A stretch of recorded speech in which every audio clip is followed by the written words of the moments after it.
ইত্তাফাক ওয়াতাসামু বিহাবলিল্লাহি জামিয়া। তবে ঐক্য হতে হবে সকল সুন্নি দরবারের সাথে, ঐক্য হতে হবে তাদের আকীদা সহিহ তাদের সাথে। মুনাফিকের সাথে কোনো ঐক্য নাই। যারা বিয়াদব নবী ওয়ালির শানে সাহাবায়ে কেরাম আহলে বাইত রাসূলের শানে বিয়াদবি করে, তাদের সাথে ঐক্য হলে ঈমানও থাকবে না। তাদের ব্যাপারে ফয়সালা সহিহ মুসলিম শরীফের হাদিস, ফাইয়াকুম ওয়াইয়াহুম লা ইউদিল্লুনাকুম ওয়া লা ইফতিনুনাকুম। রাওয়াহু ইমাম মুসলিম রাদিয়াল্লাহু তাআলা ফি মুকাদ্দামাতিস সহিহ।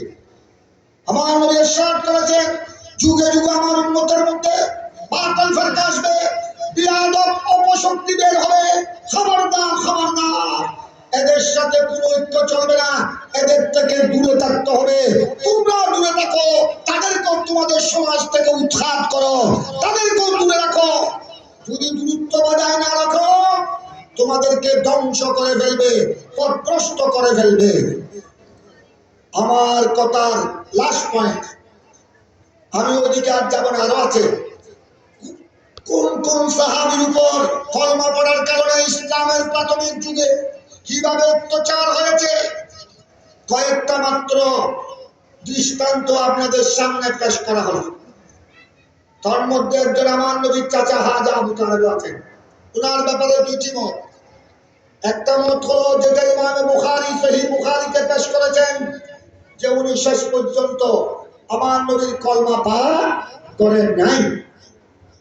এটা হলো জমহুরের মুহাদ্দিসিন মুফাসসিরিনের বক্তব্য। আরেকটা সুফিয়ানে ইসলাম, আহলে তরিকত, সুফিয়ানে কেরাম, আহলে তাসাউফ, আল্লাহর ওলিদের মধ্যে একটা দল এই কথা সিদ্ধান্ত দিয়েছেন যে হযরত আবু তালেবের ব্যাপারে, আমার নবীর চাচা আবু তালেবের ব্যাপারে তোমরা মন্দ সন্দ বলিও না। সাইয়্যিদনা আবু তালেব, আমার নবীর চাচা আবু তালেব, উনি মুখে আবু জেহেলের কারণে, আবু লাহাব তার সুন্দরপানদের কারণে উনি ইস্তিগলাতের বিছানায় আমার নবীর কলমা উচ্চারণ না করলো, মুখে উচ্চারণ না করলো, ওনার অন্তরে আমার নবীর প্রেম সুলভানা ছিল। ওনার অন্তরে আমার নবীর প্রেম মহব্বত সুলভানা ছিল। কারণ আমার নবীর প্রতি প্রেম না থাকলে, আমার নবীর প্রতি প্রেম ভালোবাসা না থাকলে উনি আমার নবীকে এইভাবে আশ্রয় দিতেন না। আমার নবীর কারণে উনাকে আরবের মক্কার কাফেররা অনেক নির্যাতন করেছে। এমনকি শিয়াবে আবি তালেবের মধ্যে ওনাকে বছরের পর বছর অবরুদ্ধ করে রেখেছে। একধৈর্য হয়ে দাঁড়াতে সব তাহলে একধৈর্য করে ফেলি।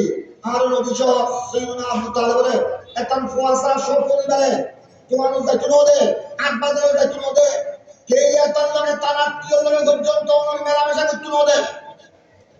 তারপর হযরত খাজা আবু তালেব আমার নবীকে ছাড়ে নাই। উচ্চস্বরে বলুন না সুবহানাল্লাহ। তোমরা যত নির্যাতন করো, আমি আমার বাতিজাকে ছাড়বো না। যতক্ষণ আমি আবু তালেবের কণ্ঠে প্রাণ আছে, আমি আমার বাতিজাকে নিয়ে আসি। যতক্ষণ আমার প্রাণ আছে, আমি উপস্থিত থাকতে আমার বাতিজার উপর তোমরা আক্রমণ করা দূরের কথা, একটা টুকরা মারতে পারবে না।